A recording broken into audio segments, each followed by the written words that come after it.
A gente segue falando sobre essa questão, viu? E também sobre o atual cenário do mercado de leite aqui no país. Eu converso agora com Paulo do Carmo Martins, pesquisador da Embrapa Gado de Leite. Paulo, é sempre um prazer falar com o senhor. Bom dia, seja bem-vindo ao Agromanhã. Bom dia, Pedro. Prazer muito grande falar com você e com todo o público dos canais Terra Viva e do AgroMais para discutir um assunto tão complexo e tão emergente como é o caso aí da questão das importações de leite. Exatamente. É uma situação muito complicada, muito difícil, né? Até porque a gente vê em que isso vai esbarrando em várias questões, sejam políticas, sejam econômicas. Como é que o senhor descreve esse cenário no mercado de leite, com a leitura que o senhor tem como pesquisador e como alguém que entende deste assunto? Pedro, nós tivemos momentos de mega importações na história do Brasil nos últimos 50 anos. Duas foram motivadas por questões de abastecimento. Quando a gente retirou, por medidas de governo, nós conseguimos controlar a inflação, aí a população teve mais renda e passou a comprar mais leite. Foi na época do Plano Cruzado, na década de 80, 86, 87, e depois tivemos na época do Plano Real. Tirando esses dois momentos em que a demanda puxou a importação, nós não tivemos situação parecida com a atual. O que nós estamos tendo? Uma importação predatória que está trazendo problemas muito sérios e econômicos, porque a gente tem que lembrar que, além da questão social, leite é um vetor de internalização de emprego e renda na maioria dos municípios brasileiros que não tem outras alternativas ou alternativas tão interessantes para poder fazer com que a economia local gire. Isso, então, está impactando o interior do Brasil e isso realmente é algo que precisa ser trabalhado, mas não é fácil de encontrar solução. E essas medidas, né, que o governo tomou recentemente com o aumento da tarifa de importação, significam uma solução para essa crise ou isso está muito longe de acontecer? Ô Pedro, essas medidas elas recompõem o que a gente tinha de mecanismo de proteção em relação ao ano passado, mas resolve sim, toda medida resolve. O que é o principal efeito, né? É a proteção em relação a produtos que venham do mercado internacional.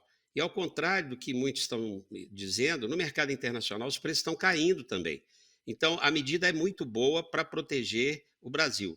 Mas as importações elas estão vindo de maneira assim, eh, em grande volume, dos países do Mercosul, da Argentina principalmente, e do Uruguai. Então, para esse ambiente, que é o ambiente do Mercosul, as medidas não têm um efeito efetivo.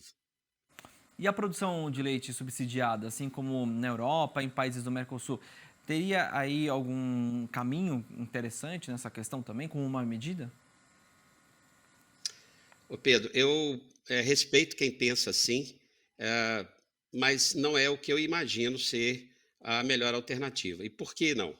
Porque toda vez que você trabalha com subsídio, eh, por mais que se procure fazer uma política focada, bem estabelecida, tem dois problemas. O primeiro é que o subsídio acaba atendendo a quem não necessariamente está envolvido. É muito difícil fazer gestão de subsídio.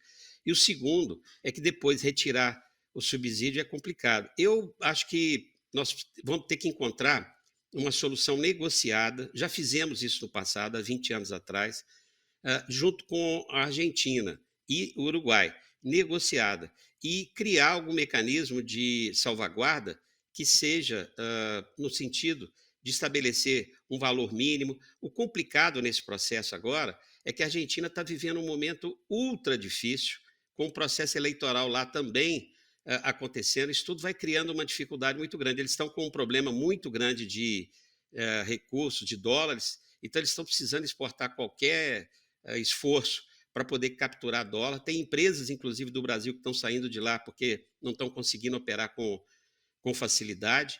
Então, o difícil aí está nesse processo de negociação. O momento, a gente está com uma tempestade cruel, porque nós temos no Brasil uma situação que realmente nós estamos destruindo valor, destruindo emprego, e o pessoal aí do Rio Grande do Sul, eles estão muito mais expostos, porque estão ali na fronteira, mas isso atinge o Brasil como um todo, e ao mesmo tempo nós temos a Argentina numa situação ah, que também assim, há muitos anos eles não vivenciam. Tiveram problemas desse tipo lá atrás. Eles estão com uma crise cambial que acaba gerando uma dificuldade maior para negociar. Mas, particularmente, e essa é uma visão muito pessoal, eu não vejo como uma boa estratégia o subsídio. Acho que nós temos que caminhar para alguma negociação que leve a salvaguardas. Agora, em relação aos outros países, né, por exemplo, a China, né, na compra aí de produtos, né, também de leite, como é que o senhor vê também esse cenário? A China está vivendo um desaquecimento perigoso e que vai refletir no mundo inteiro, porque durante muitos anos a China foi o, o vetor, né, o motor dos preços no mercado internacional de lácteos. China, durante um período também a Venezuela. A Venezuela deixou de ser, e aí a China passou a ter um papel muito importante. E os países tradicionais, importadores, são aqueles que produzem petróleo, que compram muito leite. Só que a China vem aumentando significativamente a produção ano após ano, em função de todo o esforço que eles vêm fazendo no sentido de fazer a substituição de importação. Como? Ué, até animal vivo eles importaram do Brasil. Então, na medida em que eles estão produzindo internamente, isso causa impacto no mercado internacional, somado ao fato que a economia chinesa está desaquecendo. Nós estamos tendo momentos até complicados, porque por mais que o governo lá faça um esforço no sentido de estimular a demanda, a demanda vem caindo. A demanda que eu me refiro, a demanda da economia como um todo. Então, esse é um complicador que nós vamos ter aí. Portanto, temos uma crise local de Mercosul e temos um mercado ainda a entender relacionado a essa questão do preço no mercado internacional que está muito baixo, está aquém dos preços tradicionais dos últimos anos.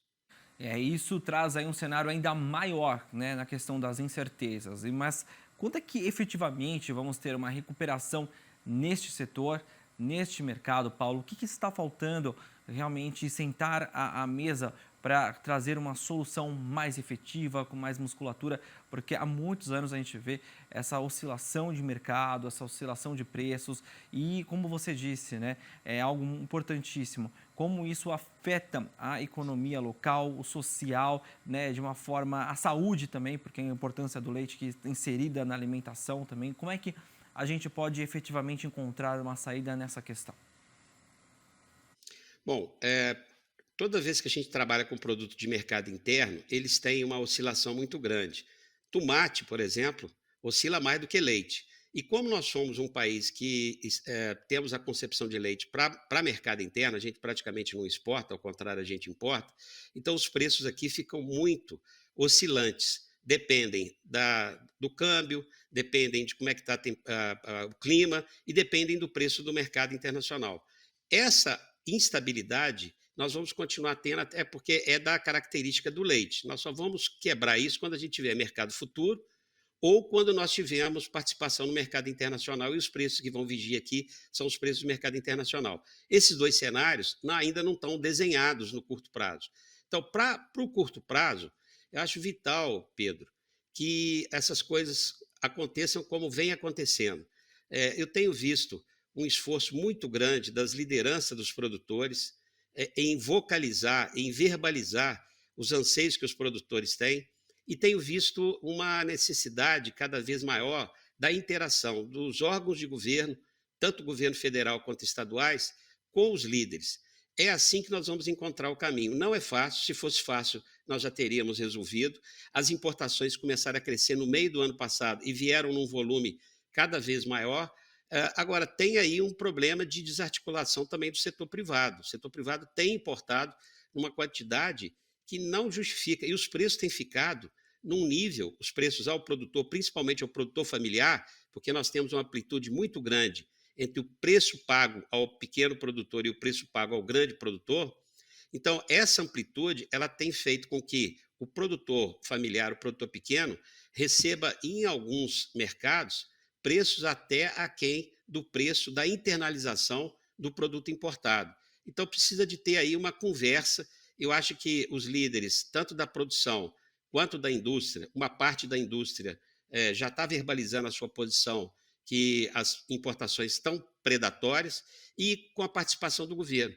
Não há mágica, não há varinha de condão. O que há é um processo de negociação. A gente tem que lembrar que mercado internacional não é apenas economia pura, não é apenas gestão, é fundamentalmente gestão de crise, o que significa conversar e fazer a política com P maiúsculo. E eu acho que a gente está tentando fazer, e esse evento que vocês retrataram aí no Rio Grande do Sul, embora eu não tenha muitas informações a respeito, me parece que sinaliza nesse sentido. Eu tenho visto movimentações nos diferentes estados, nós vamos encontrar o caminho. Agora, tem um outro ponto importante, que é o princípio da recuperação da demanda. Nós estamos tendo um processo de economia melhorado, nós estamos tendo um processo de melhoria do emprego, a redução do endividamento das famílias. Então, sob a ótica da demanda, que vem se mostrando muito frágil nos últimos tempos, eu acredito que vai ter uma repercussão da agora para o fim do ano. Isso é muito saudável para que a gente possa estabilizar preços a um patamar maior do que o que temos nesse momento para os produtores. Perfeito, panorama completo. Obrigado, Paulo, pelas informações, inclusive trazendo para a gente uma análise criteriosa de diversos pontos, sejam internos ou externos, que mostram aí, evidenciam a importância de sentar à mesa, se debruçar sobre este assunto, que, como o Paulo mesmo falou, é um assunto complexo. Por isso, existe aí uma certa demanda e também muita vontade por parte de vários atores de diversos setores para conversar sobre isso. E a gente vê também essa informação circulando, esses produtores aí articulando, né? Inclusive vários eventos a gente está acompanhando e daqui a pouquinho a gente vai mostrar, inclusive, um debate aí entre os produtores do Sul lá na Expo Inter, que realmente trouxe aí durante essa feira, este momento de encontros, este debate importante. Muito obrigado, Paulo, pelas suas informações. Um ótimo dia. A gente está sempre aqui de portas abertas a ouvi-lo. Um abraço. Obrigado, Pedro. Até mais.